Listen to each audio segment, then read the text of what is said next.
घर के अंदर एक तोता पाले हुए थे। जब सेठ जी रोज सत्संग के अंदर जाकर गुरु भगवंतों का क्या सुनते हैं, प्रवचन सुनते हैं। प्रवचन सुनने के बाद वह सेठ गुरुदेव से आग्रह करते हैं कि मेरे घर को भी क्या करो, पावन करो, मेरे घर के अंदर भी क्या करो, आप पधारो और मेरे को क्या करो, लाभ दो, धर्म का क्या दो, लाभ दो। उस सेठ जी की बात सुनकर गुरुदेव ने अपने शिष्य से कहा, आज अमुक सेठ के यहाँ क्या कर जाना है, गोचरी के लेने के लिए जाना। अब शिष्य भी क्या हो जाता है, गुरु की आज्ञा का क्या करता है, पालन करता है। सेठ जी के वहां पर पहुंच गया। पहुंचते ही दरवाजे से के अंदर एक पिंजरे के अंदर क्या है, तोता है। वह तोता देखता है, क्या आज जो मेरे मन के अंदर एक क्या है, प्रश्न है, अगर इस गुरु महाराज मेरे ऊपर दृष्टि डालेंगे तो मैं अपना प्रश्न क्या कर सकता हूं, पूछ सकता हूं। अब गुरुदेव ने कहा, जब गोचरी अंदर गए, गोचरी ली, जैसे ही आते हैं सेठ ने कहा, बहुत वर्ष से मैंने पिंजरे के अंदर एक तोता क्या रखा है, पाल रखा है। उस शिष्य ने कहा कि इस तोते से क्या, उसको तोते को क्या देता हूं मैं, मंगलिक देता हूं।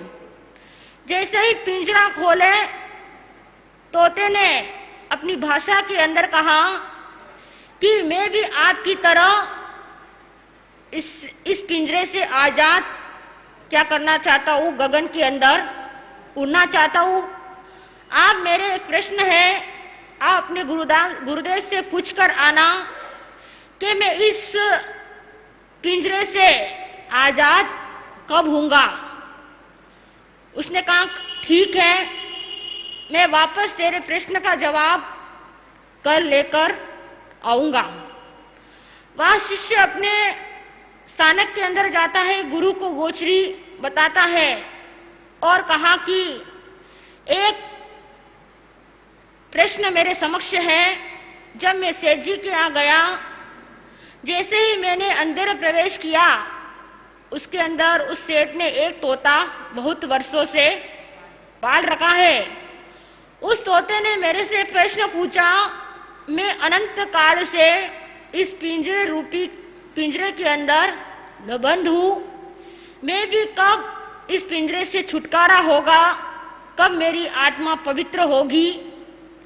गुरु ने कहा कि जब तू वापस जाएगा तो उसे बोलना कि जब ये सेठ जी तेरे को पिंजरे खोल दें, तू क्या करना, कुछ खाना पीना नहीं, बेहोश होकर क्या कर देना, उसके अंदर सो जाना, या सेठ देखकर तेरा पिंजरा क्या कर देंगे, खोल देंगे। यह प्रश्न गुरु ने उसको क्या दिया, जवाब दिया। अब वापस वही गुरु वापस उस सेठ के यहाँ जाते हैं। सेठ ने कहा, अहो भाग्य है मेरे। सब कुमुद के साथ में हम विहार कर रहे थे सन 2010 में। अहमदाबाद से बड़ौदा की तरफ जा रहे थे तो अहमदाबाद से मणिनगर और मणिनगर के आगे एक स्थान आया हाथीजन। हाथीजन में हाईवे पर एक बहुत बड़ी स्कूल थी जिसका नाम था विवेकानंद स्कूल, और वहाँ एक बहुत बड़ी होर्डिंग लिखी हुई थी। इस पर इंग्लिश में एक बहुत ही सुंदर सूत्र अंकित था, बहुत ही सुंदर जो है सुवाक्य लिखा हुआ था, और उसमें लिखा था कि what I hear I forget, मैं जो सुनता हूँ वो भूल जाता हूँ। इसका विवेचन समय पर आने पर किया जाएगा, लेकिन आप स्वयं जानते हैं कि हमने आज तक कितना सुना और हमने आज तक कितना ध्यान में लाया। कल जो क्या प्रवचन हुआ, परसों क्या प्रवचन हुआ, हम अगर पूछे तो कितने हाथ खड़े होंगे, है ना। कल क्या खाया था वो भी भूल जाते हैं, तो सुनना तो क्या है। तो बंदो, उस चिंतक ने लिखा कि what I hear I forget, मैं जो सुनता हूँ वो भूल जाता हूँ। What I see I remember, मैं जो देखता हूँ वो क्या है, वो मैं याद रखता हूँ। और आप भी याद रखेंगे कि भाई ने हमने क्या है, सादड़ी वालों ने गुरु भगवंतों का ऐसा प्रवेश कराया कि हमारे युवाचार्य जी को भी हमें क्या है, लिखना पड़ा कि ऐसे प्रवेश से बचो। ऐसा प्रवेश जो है वो स्थानकवासी परंपरा के अनुकूल नहीं है, आपको जय जयकारों के साथ प्रवेश करना चाहिए। ये युवाचार्य जी का संदेश आया है। तो बंधु, वो बात तो एक अलग है, लेकिन ये याद आई तो मैंने कह दिया। What I hear I forget, what I see I remember. लेकिन अगला सूत्र जो क्लाइमैक्स है, जो बहुत ही महत्वपूर्ण है, उसमें वो चिंतक कहता है कि what I do I remember, what I do I understand. मैं जो करता हूँ वो मैं समझता हूँ। और जिन शासन में महत्व समझने का है, हम करते हैं उसका तो महत्व है ही, लेकिन करने के बाद अगर हम समझ जाते हैं तो क्या है, हमारा क्या है, सुनना और हमारा देखना, ये सब कुछ क्या है, सार्थक होता है। कौन सुनेगा आज यहाँ पर पीर को, भूल चुका है आज मनुज श्री राम कृष्ण महावीर को, राम कृष्ण महावीर को। कभी वीर चंदन बाला से उड़द बाकुले पाते थे, कभी वीर चंदन बाला से उड़द बाकुले पाते थे, चंड को सिया के विष के बदले अमृत बरसाते थे, चंड को सिया के विष के बदले अमृत बरसाते थे। आज मनुज बरसाते हैं कटुवाणी के विष तीर को, भूल चुका है आज मनुज श्री राम कृष्ण महावीर को, राम कृष्ण महावीर को। कौन सुनेगा आज यहाँ पर पीर को, भूल चुका है आज मनुज श्री राम कृष्ण महावीर को, राम कृष्ण महावीर को। अनंत ज्ञान दर्शन के धारक विश्व ज्योति वितराग परमात्मा प्रभु महावीर स्वामी को एवं उपकारी समस्त गुरु भगवंतों के चरण कमलों में हृदय की अनंत आस्थाओं के साथ कोटिशः वंदना अर्ज करने के पश्चात गुरु मिश्री कमल कन्हैया धर्म सभागार में उपस्थित समस्त धर्म प्रेमी सुज्ञ श्रोताओं, सुशील माताओं एवं बहनों,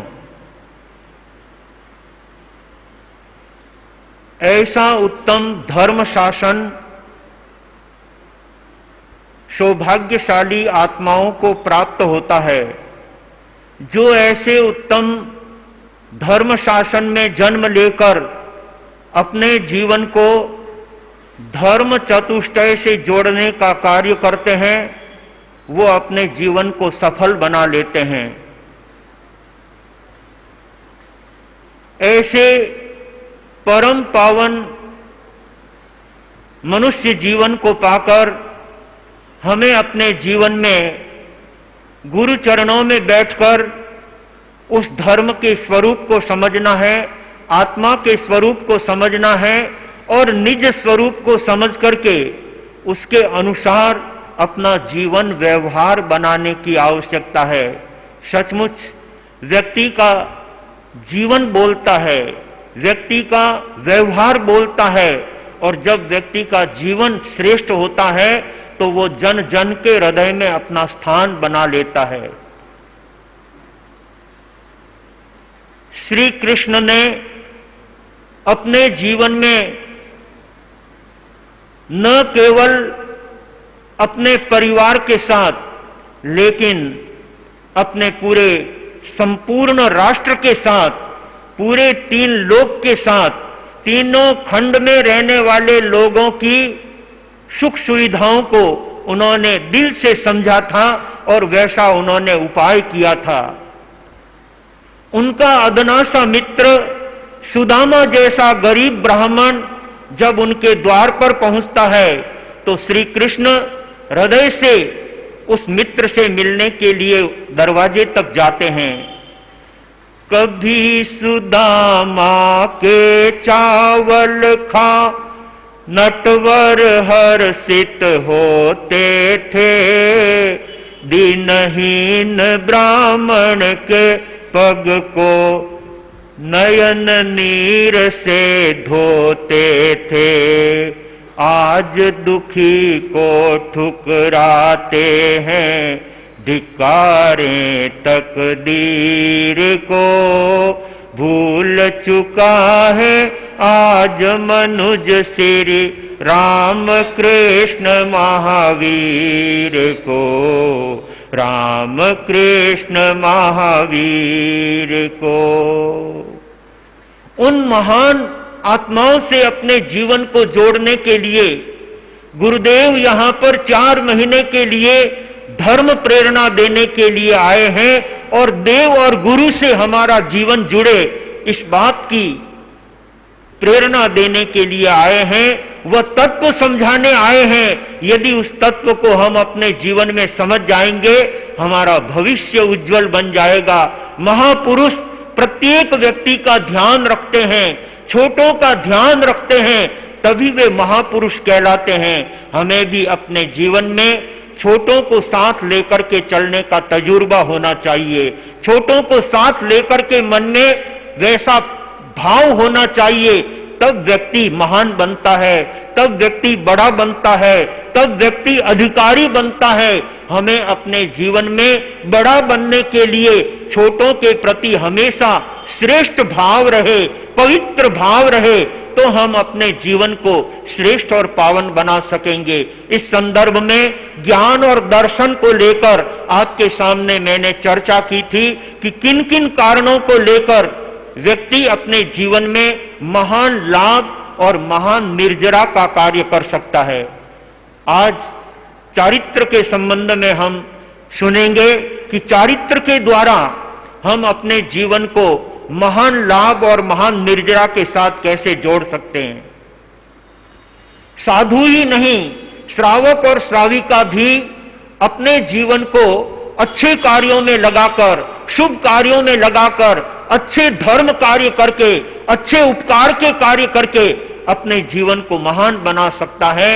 तो यहां पर चारित्र की दृष्टि से आपको बताया जा रहा है कि 12 व्रतों में से यदि एक व्रत भी कोई व्यक्ति भावना से स्वीकार करता है तो वो अपने जीवन में महान लाभ और महान निर्जरा करने वाला होता है।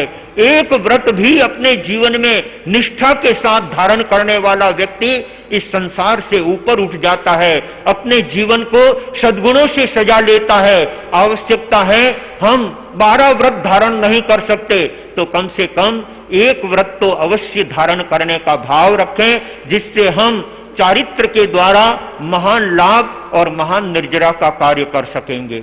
इसी के साथ पूरे जीवन में अगर व्यक्ति भावपूर्वक एक सामायिक की आराधना भी यदि कर लेता है तो वह चारित्र की दृष्टि से महान लाभ और महान निर्जरा करने वाला होता है। भाग्यशालियों, एक सामायिक कोई टाइम नहीं लगता है। व्यक्ति के मन में भाव जगना चाहिए परमात्मा के प्रति और अपने गुरुओं के प्रति।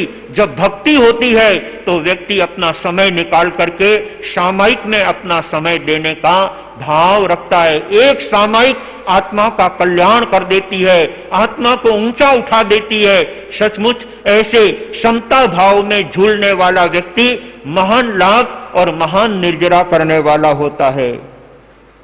एक बार भी स्थानक भवन में आकर रात्रि के समय में संवर करे तो भी महान लाभ और महान निर्जरा करने वाला होता है। 12 महीने व्यक्ति अपने घर में विश्राम करता है। ज्ञानी कहते हैं वहां पता नहीं क्या क्या विचारधाराएं चलती है, लेकिन धर्म स्थान के अंदर आकर के हम यहां धर्म पूर्वक रात्रि व्यतीत करते हैं तो चारित्र की दृष्टि से महान लाभ और महान निर्जरा करने वाले होते हैं।